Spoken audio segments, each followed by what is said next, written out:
Yes, first हमारा heterochromatin and second हमारा कौन सा है, यूक्रोमेटिन। कौन सा है, यूक्रोमेटिन। इसको थोड़ा थोड़ा देख लेते हैं।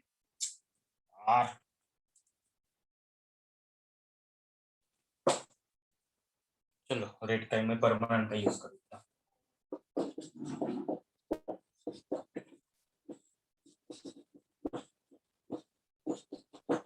मैटिन एंड सेकंड हमारा कौन सा है,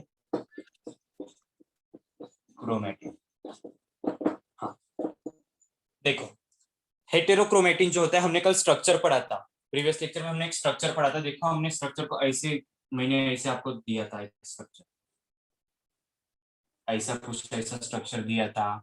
उसके बाद यहाँ पर ऐसे ग्रुप ऑफ,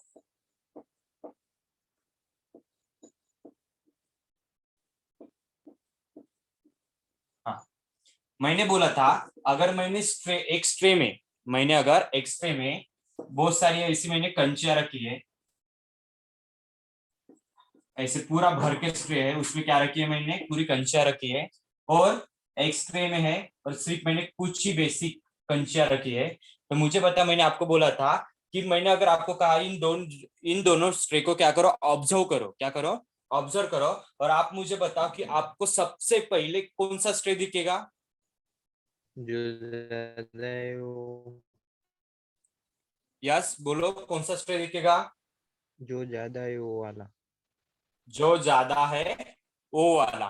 क्यों दिखेगा, क्योंकि उसमें क्या है, बहुत सारी चीजें, क्या है, बहुत सारी चीजें, यानी कि बहुत सारी ऐसी कंचियां जो एक दूसरे के साथ क्या हुई है, बॉन्ड बॉन्ड, उन्होंने क्या फॉर्म किया, बॉन्ड, यानी कि ऐसे कंडेंस फॉर्म में ऐसे चिपक चिपक के, क्या है, चिपक चिपक के है। अगर वही अगर ज्यादा चीज है, अगर मान लो single cell and multicellular की अगर बात की जाए, तो हमारी जो बॉडी होती है, अगर हमारे सामने आगे वाला एक इंसान अगर खड़ा है, तो उसको हम डायरेक्टली देख सकते हैं, डायरेक्टली देख सकते हैं। क्यों उसको हाँ, देख सकते हैं, क्योंकि उसकी बॉडी क्या होती है, मल्टी सेलुलर होती है।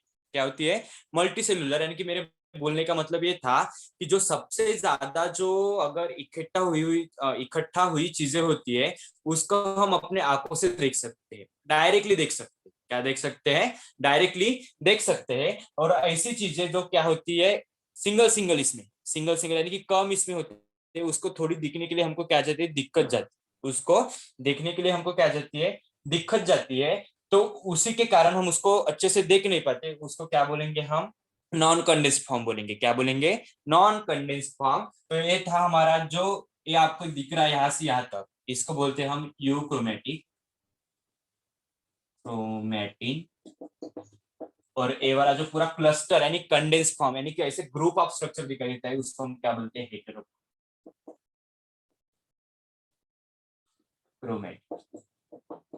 क्या बोलते हैं, हेट्रोक्रोमेटिन बोलते हैं। सो ये जो हेट्रोक्रोमेटिन होता है, इस ए रेप्लिकेशन के लिए इनएक्टिव होता है, रेप्लिकेशन के लिए इनएक्टिव होता है। और जो यूक्रोमेटिन होता है, ये रेप्लिकेशन के लिए क्या होता है, एक्टिव होता है। क्या होता है, एक्टिव होता है। सर अब ये कैसे होता है, सर अब ये कैसे होता है, अगर मान लो बहुत सारी क्या है, बहुत सारी पब्लिक इकट्ठा हुई है, और उस पब्लिक को चीर कर तुमको क्या होना है, बाहर निकलना है, तो आपको दिक्कत होगी या आप इजी से निकल जाओ। दिक्कत होंगी। मेरी आवाज नहीं आ रही क्या आपको, आ रही हाँ सर। देखो मैं एक बड़ी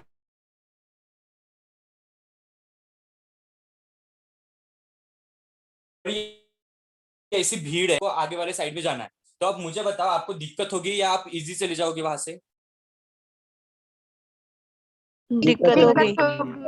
ऑब्वियसली क्या होगी, दिक्कत होगी, क्योंकि वहां पर क्या है, पूरा ग्रो। वही अगर बात की जाए यूक्रोमेटिन की, तो यहाँ पर आपको जो मॉलिक्यूल्स दिख रहे हैं नॉन हिस्टोन प्रोटीन के, वो कैसे दिख रहे हैं, सिंगल सिंगल अरेंज दिख रहे हैं, सिंगल सिंगल अरेंज दिख रहे हैं। अगर आप यहाँ पर खड़े हो, इसको अगर पार करके जाए, तो आप इजी से चलने जाओगे क्या, ऐसे ऐसे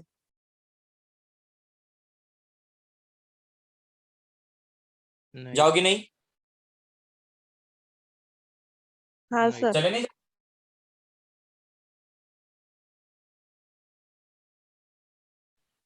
इजी चले जाओगे ना। अगर वह यहाँ पर आप खड़े हो, यहाँ से आपको जाना है तो आपको ऐसे, इसीलिए कहा जाता है जो यूक्रोमैटिन होता है, जो हमारा हिस्टोन प्रोटीन होता है, नॉन हिस्टोन प्रोटीन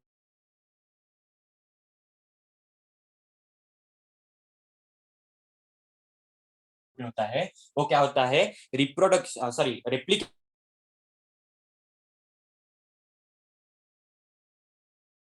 जल्दी होता है,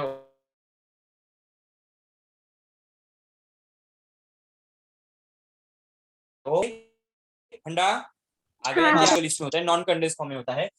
अगर डीएनए को रेप्लिकेशन करना है तो किस में रेप्लिकेट करेगा, यूक्रोमैटिन में। वाई यूक्रोमैटिन में रेप्लिकेट करेगा, क्योंकि यहाँ पर जो उसके जो मॉलिक्यूल्स होते हैं वो कैसे होते हैं, लूजली बॉन्डेड होते हैं। कैसे होते हैं, लूजली बॉन्डेड होते हैं। और वहां जो हेट्रोक्रोमैटिन के जो मॉलिक्यूल्स होते हैं कंप्रेस फॉर्म में होते हैं।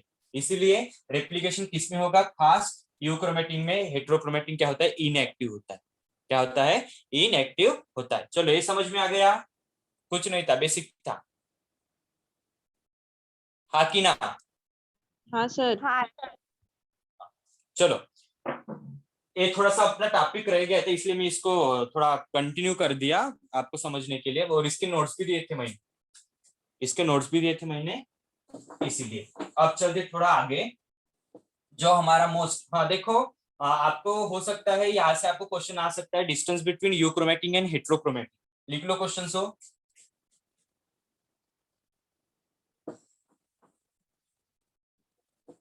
Distance between euchromatin and heterochromatin, लिख लिया क्वेश्चन, लिख लिया क्या।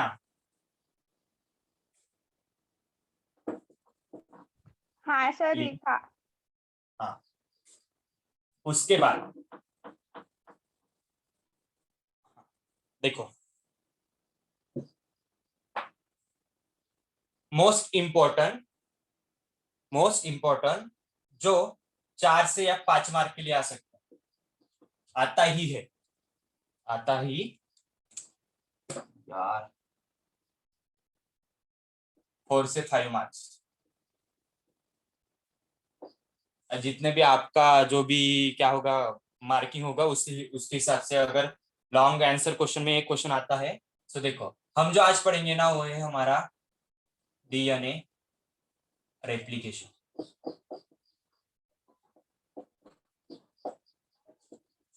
क्या पढ़ना है हमको, डीएनए रेप्लिकेशन।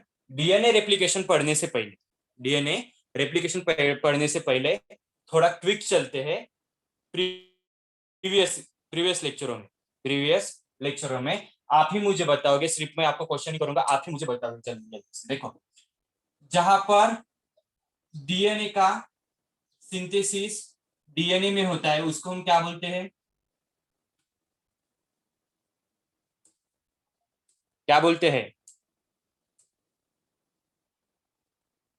इसका मतलब आप स्टडी नहीं करते। पहले ही लेक्चर में मैंने आपको बता दिया था सब, हो ठंडा। चलो बता, डीएनए का फॉर्मेशन डीएनए में होगा उसको क्या बोलते हैं। अबे बोलो ना, क्या बोलते हैं उसको।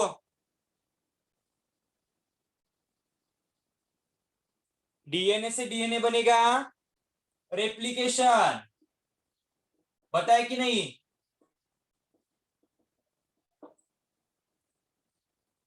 बताया कि नहीं मैंने, बोलो पहले। डीएनए से डीएनए बनेगा, क्या बोलेंगे उसको हम। रेप्लिकेशन। बताया था ना मैंने कि नहीं बताया था। फिर बताए क्यों नहीं। हाँ, फिर डीएनए का कन्वर्शन आरएनए में हो जाता है, सिंथेसिस, डीएनए सिंथेसिस आरएनए पे, उसको क्या बोलते हैं, उस प्रोसेस को transcription. Yes, transcription. And RNA से क्या बनेंगे हमारे, प्रोटीन, सिंथेसिस ऑफ प्रोटीन, उसको क्या बोलते हैं हम, ट्रांसलेशन। क्या बोलते हैं, ट्रांसलेशन। और इस पूरे फंडा को क्या बोलते हैं, सेंट्रल डोग्मा। Central dogma. क्या बोलते हैं, सेंट्रल डोग्मा। तो जो हमको जो पढ़ना है वो क्या है, डीएनए का सिंथेसिस। डीएनए का सिंथेसिस, डीएनए में हमको जो पढ़ना है उस प्रोसेस को हम क्या बोलेंगे, रेप्लिकेशन बोलेंगे। क्या बोलेंगे, रेप्लिकेशन बोलेंगे। सो चलो हम रेप्लिकेशन की तरफ चलते हैं।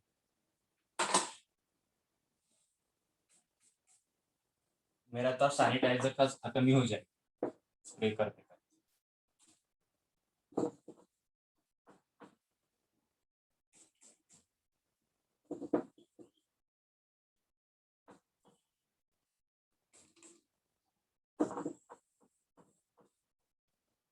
हाँ, मुझे बताओ हमारा डीएनए कहां पर प्रेजेंट होता है।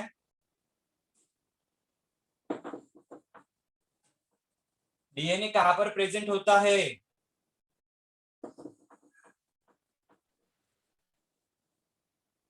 अबे डीएनए कहां पर प्रेजेंट होता है। सेल के मटेरियल में, सेल के हाँ? न्यूक्लियस में, सेल के न्यूक्लियस के मटेरियल में। हाँ, सेल के न्यूक्लियस के अंदर, उसको हम क्या बोलते हैं, genetic material. Genetic material nothing but हमारा क्या होता है, डीएनए, या उसको क्या बोलते हैं हम, क्रोमोसोम बोलते हैं। क्या बोलते हैं, क्रोमोसोम बोलते हैं। चलो थोड़ा सा देखते हैं, मोस्ट इंपॉर्टेंट है डीएनए रेप्लिकेशन पढ़ने से पहले। डीएनए रेप्लिकेशन पढ़ने से पहले मोस्ट इंपॉर्टेंट है, उस बात को हम थोड़ा जान लेते हैं। हाँ, double helical structure of DNA किसने दिया था।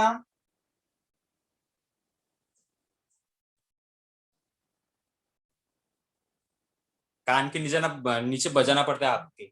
अब बोलो, double helical structure of DNA किसने क्यों दिया सर? था। क्यों सर ने बजाना ही पड़ता है। बताओ, डबल हेलिकल स्ट्रक्चर डीएनए किसने दिया था, किसने प्रपोज किया था। Watson and Crick. यस, किसने दिया था, Watson and Crick. Watson and Crick, उन्होंने क्या प्रपोज किया था, double helical structure of DNA. क्या प्रपोज किया था, double helical structure of DNA. जो हमारा डबल हेलिकल्स क्यों बोलते हैं, जो ये जो होते हैं ना स्ट्रैंड, इसको क्या बोलते हैं, स्ट्रैंड बोलते हैं। क्या बोलते हैं, स्ट्रैंड बोलते हैं। ये जो स्ट्रैंड होते हैं कैसे होते हैं, डबल। ये देखो, ए वाला फर्स्ट, ए वाला सिंगल, ए वाला सेकंड, इसीलिए उसको डबल हेलिक्स बोलते हैं। क्या बोलते हैं, डबल हेलिकल्स। जो स्ट्रैंड बने हुए होते हैं डीएनए के, वो किससे बने हुए होते हैं, पॉलीपेप्टाइड से। किससे बने हुए होते हैं, पॉलीपेप्टाइड से। सो ये स्ट्रैंड हो गए। इसके बीच में आपको ऐसे ऐसे जो बीपी या बेस पेयर दिखते हैं, उसको हम क्या बोलते हैं,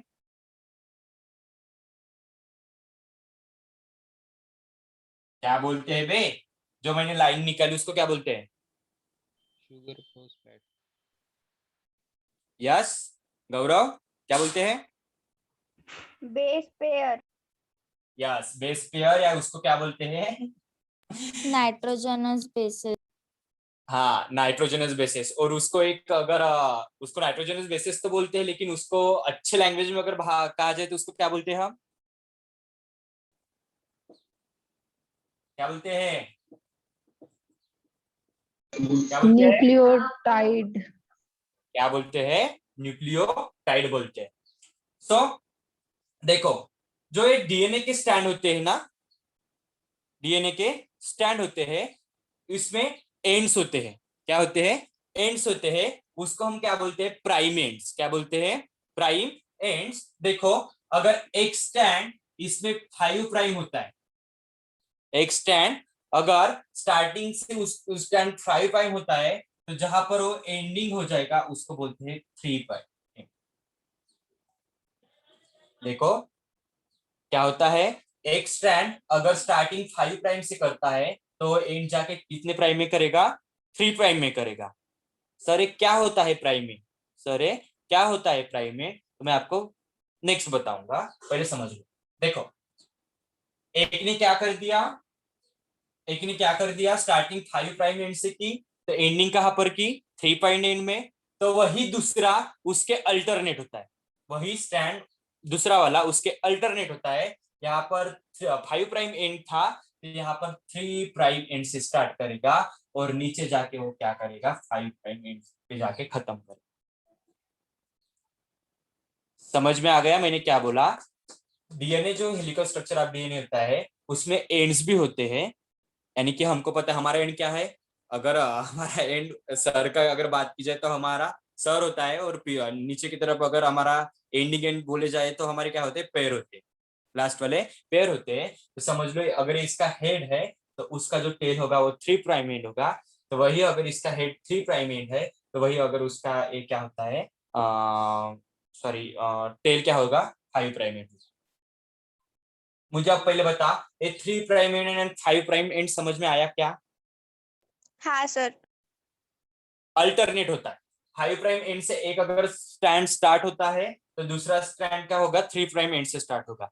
आपको आगे जाके क्या करना है, समझना है। ऐसे मत बोलो कि आप बहुत सारे ऐसे डीपली डीपली लेके जा रहे हो, क्योंकि समझना है, क्योंकि इसी के बेसिस पर हमारा रेप्लिकेशन है। तो थोड़ा सा कॉन्सेंट्रेट करो यहाँ पर। देखो अब मैं जो बात बोलना चाहता हूँ ध्यान में रखो, ये 3 prime and and 5 prime and कहाँ से आया। हमने देखो वहां पर न्यूक्लियोटाइड का स्ट्रक्चर पढ़ा था। सभी को आधे न्यूक्लियोटाइड का स्ट्रक्चर, न्यूक्लियोटाइड किन किन चीजों से बना हुआ होता है हमारा?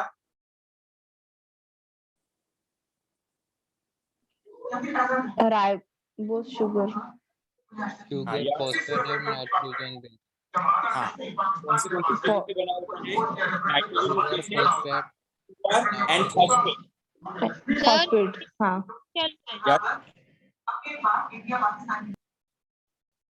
यस, क्या हुआ, क्या हुआ रे? हाँ देखो, हमारा जो न्यूक्लियोटाइड होता है कौन सी चीजों से बना हुआ होता है? Sugar, sugar, Phosphate, phosphate nitrogen. And nitrogenous bases. Sugar, phosphate and nitrogenous bases से बना हुआ होता है। सो देखो, सर फॉस्फेट शुगर ना, sugar phosphate. Hexose sugar, pentose sugar होती है, फॉस्फेट ग्रुप होता है पेंटो शुगर पर जाके अटैच। हाँ। देखो, हाँ, अगर मान लो हमने ऐसा स्ट्रक्चर निकाला था शुगर का, निकला था ऐसा स्ट्रक्चर। हाँ देखो, मैंने आपको स्ट्रक्चर क्यों पढ़ाया था, क्योंकि अभी आपको उसकी क्या है, जरूरत है। अभी उसकी आपको जरूरत है। देखो, जहां पर ऐसे बहुत सारे शुगर होंगे एक दूसरे के साथ ऐड, ऐसे, क्योंकि इससे से हमारे क्या बनते हैं, स्ट्रैंड बनते हैं, ऐसे बहुत सारे शुगर। तो देखो, जो फर्स्ट वाला जो नंबर होता है यहाँ पर, जो हमारा अगर मान लो 5 प्राइम इन कहां से आया, तो ये जो देख हमने बोला था कि यहाँ पर फिफ्थ वाला कार्बन प्रेजेंट होता है, बोला था शुगर में फिफ्थ वाला जो कार्बन होता है वो आउटसाइड में प्रेजेंट होता है, बोला था कि नहीं? हाँ सर. हाँ हाँ सर. हाँ, तो देखो, जो ये वाला जो फिफ्थ वाला कार्बन होता है जहां पर हमारा क्या होता है, फॉस्फेट ग्रुप अटैच होता है। क्या होता है, फिफ्थ वाले कार्बन पर कौन सा ग्रुप अटैच होता है, हमारा फॉस्फेट ग्रुप अटैच होता है। उसको हम क्या बोलेंगे, 5 प्राइम एंड। जहां पर शुगर के फिफ्थ नंबर के कार्बन पर हमारा फॉस्फेट ग्रुप अटैच होता है, और वो कैसे होता है, ओपन होता है। कैसे होता है, ओपन होता है। उस चीज को हम क्या बोलेंगे, 5 प्राइम एंड। क्या बोलेंगे, 5 प्राइम एंड। वही अगर बात की जाए 3 प्राइम एंड की, 3 प्राइम एंड की, जो हमारा शुगर का तीसरे नंबर का, यहाँ पर से चालू होता है, first number, second number, 3 number, 3 number पर OH ग्रुप अटैच होता है। कौन सा अटैच होता है, OH ग्रुप खुले रहता है। उसको हम क्या बोलेंगे, 3 प्राइम एंड। क्या बोलेंगे, 3 प्राइम एंड। देखो डिफरेंस, देखो 5 prime and and 3 prime and कहां से आया। जहां पर 5 प्राइम एंड मींस क्या होगा, जो हमारा फिफ्थ नंबर का कार्बन होता है, हमारा शुगर का फिफ्थ नंबर का कार्बन होता है, वहां पर फॉस्फेट ग्रुप अटैच होता है। फॉस्फेट ग्रुप अटैच होता है, इसीलिए 5 प्राइम एंड। वही अगर बात की जाए, जैसे हमारी टेल की तरफ हम बढ़ते हैं आगे, तो 3 नंबर में हमारा कौन सा ग्रुप होता है, OH ग्रुप होता है, जो कि कैसे होता है, ओपन होता है। तो उसको हम क्या, डीएनए की एंडिंग अगर OH ग्रुप से होती है तो उसको हम बोलेंगे 3 प्राइम एंड बोलेंगे। क्या बोलेंगे, 3 प्राइम एंड बोलेंगे। चलो अब एक कंफ्यूजन क्लियर होता है, 5 प्राइम एंड 3 प्राइम का कहां से आए, तो हुआ क्लियर कि डाउट है? क्लियर है सर. सभी का? हाँ सर, क्लियर.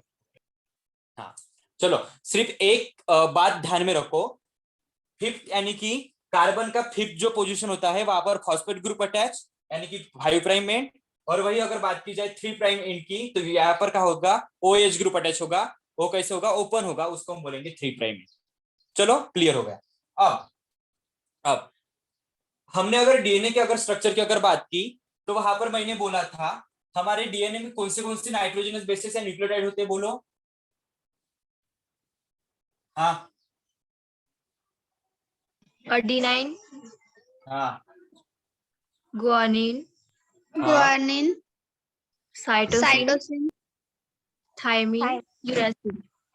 यस, कौन यूरेसिल नहीं होते पे, आरएनए में यूरेसिल होते हैं। डीएनए में हाँ, 4 हाँ। नाइट्रोजन होते हैं, adenine, guanine, cytosine and thymine. Adenine, guanine, cytosine and thymine. तो देखो यहाँ पर थोड़ा स्ट्रक्चर की बात करते हैं। तो मैंने बोला था जो ये एडेनिन ग्रुप होता है या एडेनिन न्यूक्लियोटाइड होता है ऑलवेज बाइंड विद किसके साथ होता है, किसके साथ होता है? thymine, यस महेश्वरी, किसके साथ होता है? थाइमिन के साथ। Adenine always bind with thymine, किसके साथ होता है? थाइमिन में डबल बॉन्ड स्ट्रक्चर के साथ। Adenine always bind with thymine and वैसे ही साइटोसिन ऑलवेज बाइंड विद किसके साथ? ग्वानिन के, guanine. ट्रिपल बॉन्ड के। कैसे होता है? ट्रिपल बॉन्ड के साथ। अगर आपको वॉटसन एंड क्रिक मॉडल अगर आपका अच्छा है, वॉटसन एंड क्रिक मॉडल आपको अच्छे से अगर पता है तो आपको रेप्लिकेशन समझ में आएगा, नहीं तो वो चला जाएगा, नहीं तो वो चला जाएगा। अब मुझे बताओ यहाँ पर क्लियर होगा, adenine always bind with thymine जो डबल बॉन्ड के साथ बाइंड होगा, और साइटोसिन ऑलवेज बाइंड विद किसके साथ? ग्वानिन के साथ। तो कौन से फॉर्म में? ट्रिपलेट बॉन्ड के साथ। किसके साथ बाइंड होगा? ट्रिपलेट बॉन्डेड के साथ। चलो क्लियर हो गया डीएनए हाँ सर, सभी का? हाँ। क्लियर है? क्लियर है क्या हाँ सर, बाबा? क्या? हाँ सर, ओके, अब चलो आगे चलते हैं थोड़ा।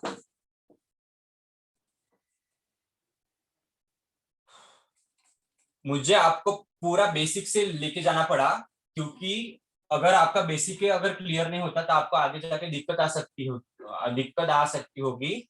इसलिए मैंने आपको क्लियर कर दिया यहाँ पर। ये 5 प्राइम एंड 3 प्राइम एंड कहाँ पर से आए। सिर्फ मैंने अगर आपको कोई भी अगर होमवर्क के लिए चीज देती है तो सिर्फ आप उसको करते हैं, उसको रटते नहीं है या उसको देखते नहीं है अच्छे से कि उसमें क्या है, क्यों दिया होगा। देने का स्ट्रक्चर मैंने दिया था ना आपको, दिया था कि नहीं? हाँ सर. हाँ हाँ, सर, हाँ सर, अगर अच्छे से आपने किया होता तो आपको अभी दिक्कत नहीं आती समझने की। चलो हमको क्या पढ़ना है? DNA replication. DNA replication means nothing but क्या होता है, एक ऐसा प्रोसेस होता है जो क्या करेगा, डीएनए से डीएनए क्या करेगा, खुद को बनाएगा। क्या करेगा? खुद को बनाएगा। यानी कि देखो मैं अगर इंसान हूं, हाँ इंसान हूं, जानवर तो नहीं हो सकता मैं, इंसान हूं, अगर मेरी बॉडी है तो मेरी बॉडी की तरह ही एग्जैक्ट 100% 100% ऐसे मेरी जो बॉडी है उसके 100% जैसे कि जैसी मुझे अगर बॉडी मेरी बॉडी अगर बनानी है तो मैं इसको क्या बोलूंगा? मेरी जेरोक्स कॉपी बोलूंगा।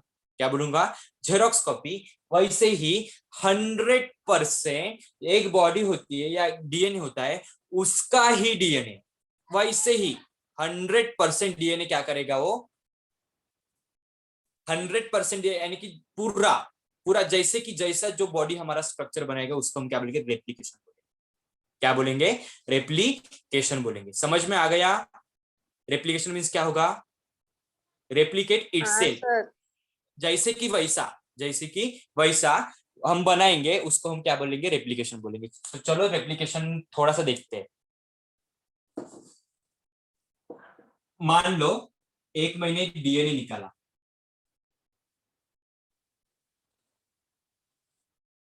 क्या निकाला मैंने? एक डीएनए का एक स्ट्रैंड निकाला। यहां पर से मैं आपको एक और स्ट्रैंड निकालता हूं। मैंने एक स्ट्रैंड निकाला,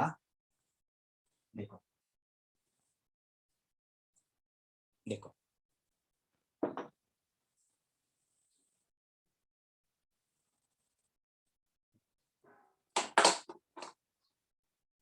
एक क्या था हमारा, यहां से आता, देखो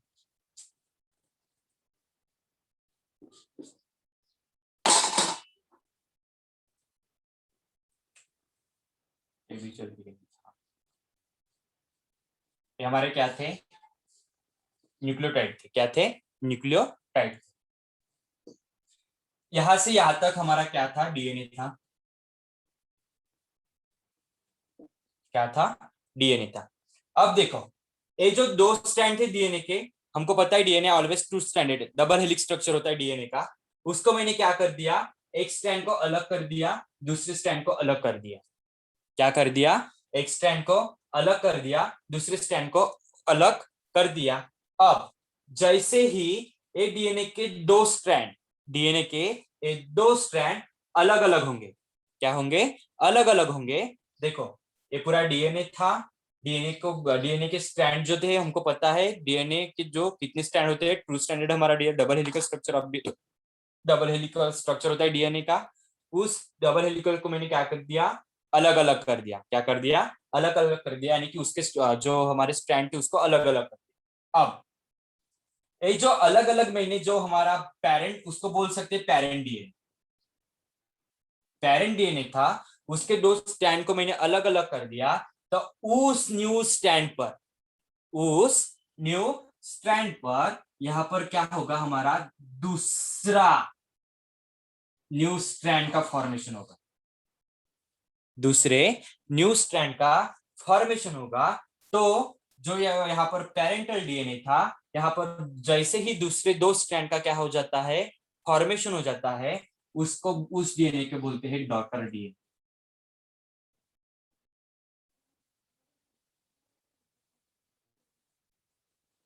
एक ए बन गया, एक ए बन गया,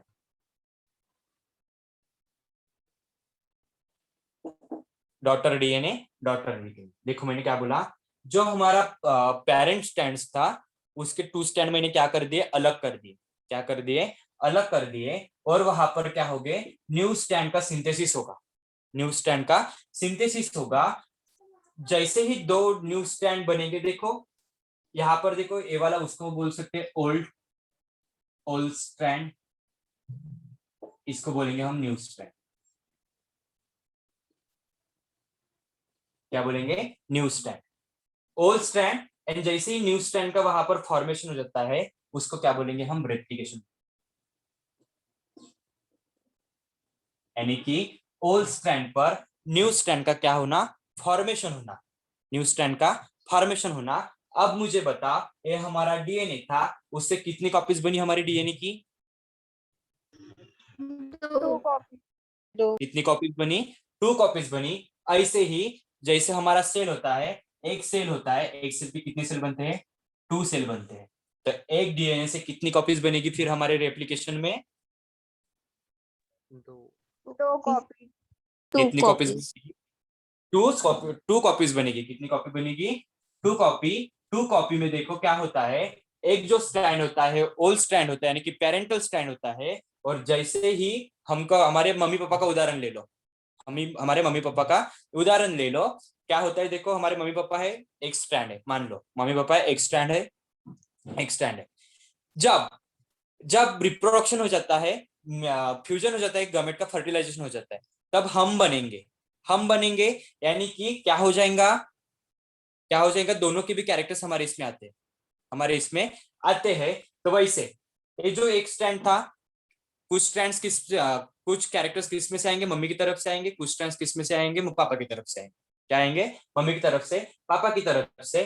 तो अगर मान लो एक साथ दो होते हैं एक साथ दो बच्चे पैदा होते हैं, एक साथ दो बच्चे होते हैं, ऐसा मान के चलते हैं, ऐसा तो नहीं होता लेकिन मान के चलते हैं। तो जो भी ओनली पापा के कैरेक्टर्स, ओनली पापा के कैरेक्टर्स एक बच्चे की तरफ जाते हैं, और ओनली मम्मा के कैरेक्टर्स एक बच्चे की तरफ जाते हैं। और उन दोनों को कैरेक्टर से हम अपने कैरेक्टर्स क्या करेंगे, मैच करेंगे। ओनली पापा के कैरेक्टर से एक बच्चा मैच करेगा, और दूसरा मम्मी के कैरेक्टर्स के साथ दूसरा बच्चा मैच करेगा। क्या करेगा, मैच करेगा तो उसको हम क्या बोलेंगे, रेप्लिकेशन। क्या बोलेंगे, रेप्लिकेशन। यानी कि जो हमारे ओल्ड स्टैंड होते हैं, ओल्ड स्टैंड में हमारा एक न्यू स्टैंड क्या हो जाता है, फॉर्म हो जाता है।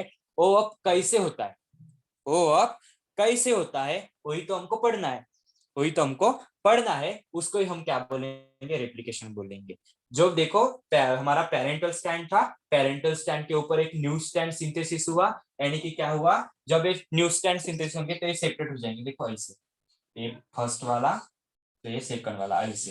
यानी कि देखो कितनी कॉपीज बनी हमारे डीएनए की, 2 कॉपीज बनी। कितनी कॉपीज बनी, 2 कॉपीज बनी। तो ऐसे ही हमारा रेप्लिकेशन होता है डीएनए का, जो कैसे होते हैं, पूरे जो पेरेंट के इसमें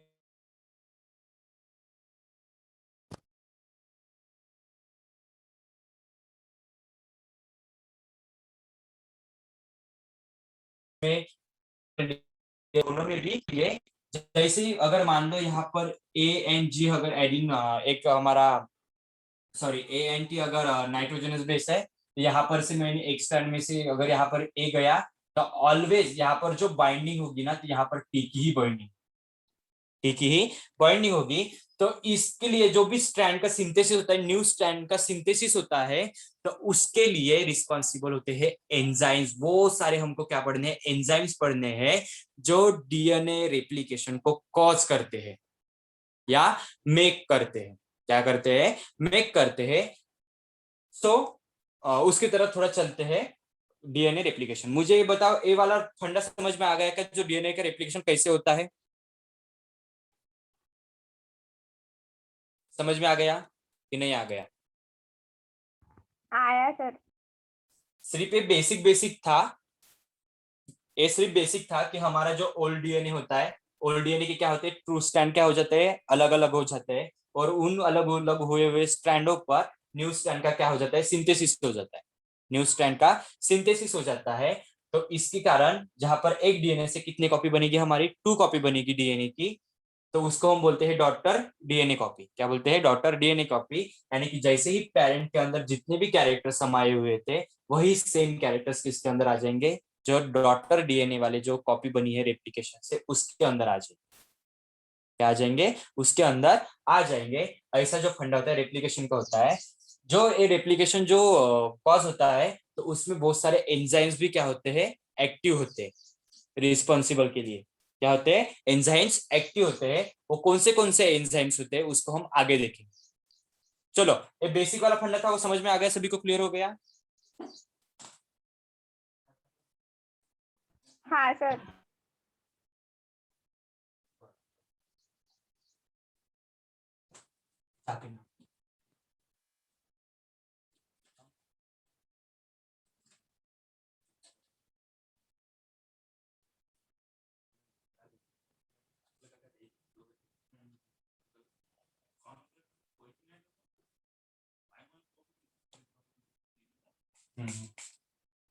चलो, इसको थोड़ा मैं क्लियर कर देता हूँ अभी।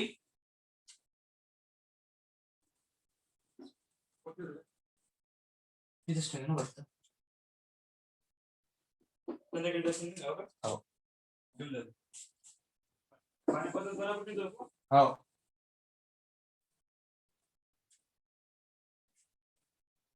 समझे कि नहीं रे ये वाला रेप्लिकेशन, समझे कि नहीं समझा सर। सभी को, एक दो को हाँ। सिर्फ? हाँ सर, समझा। हाँ सर समझा। क्योंकि देखो, अगर आपने रेप्लिकेशन अगर अच्छे से कर लिया, तो आपके आउट ऑफ में से आउट ऑफ मार्क्स होंगे। मैं बताऊंगा आपको रेप्लिकेशन का अगर क्वेश्चन आता है तो उसको कैसे सॉल्व करना, कैसे सॉल्व करना है। बहुत अच्छा टॉपिक है, बहुत इंटरेस्टिंग टॉपिक है, अगर आप इंटरेस्ट से अगर पढ़ोगे।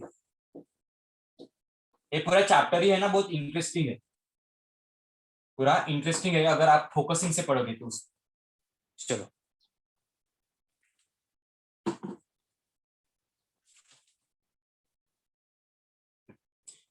हाँ, एक मुझे बताओ, हमारे सेल के अंदर या हमारे बॉडी के अंदर अगर कोई भी अगर कैरेक्टर्स, यानी कि अगर मान लो आपको किसी चीज का इन्फेक्शन हुआ है, तो कौन रिस्पॉन्सिबल होता है रे? मैंने बोला था आपको, वायरसेस। तो अपने बॉडी में एंटी कौन होता है कल्याणी? अपने रिस्पॉन्सिबल बॉडी में मतलब अपने को जो पहले बीमारी होती है फिर वो एंटीबॉडीज तैयार होती है उसकी वजह से। अगर फर्स्ट अगर किसी का इन्फेक्शन आपके बॉडी में अगर कॉज होता है तो कैसे होता होगा वो? वायरसेस की वजह से। यस, देखो हमारे बॉडी में या हमारे सेल के अंदर, हमारे बॉडी में या किसी भी अगर सेल के अंदर कोई भी अगर एक्टिविटीज होती है ना, वो उसके लिए कौन रिस्पॉन्सिबल होता है? तो हमारा डीएनए ही होता है। क्या होता है? डीएनए होता है। मैंने आपको बोला था जब हमने ग्रिप कुछ एक्सपेरिमेंट पढ़े थे, देखो वहां पर मैंने बोला था अगर ये वाला सेल है, मान लो ये वाला अगर सेल है, सेल के अंदर हमारा क्या होता है? डीएनए होता है। क्या होता है? सेल के अंदर हमारा क्या होता है? डीएनए होता है। तो अगर किसी का अगर आपको वायरस का या बैक्टीरिया का कोई अगर इन्फेक्शन हो जाता है तो क्या करता है? उसके पास भी खुद का डीएनए होता है। ये बोला था मैंने, बोला था कि नहीं? हाँ सर, बोला था। हाँ अगर एक चीज है, अगर बैक्टीरिया है और हमारा ये सेल है, तो जैसे बैक्टीरिया के पास अपना खुद का जेनेटिक मटेरियल होता है, वैसे हमारे सेल के पास क्या होता है? हमारा खुद का एक जेनेटिक मटेरियल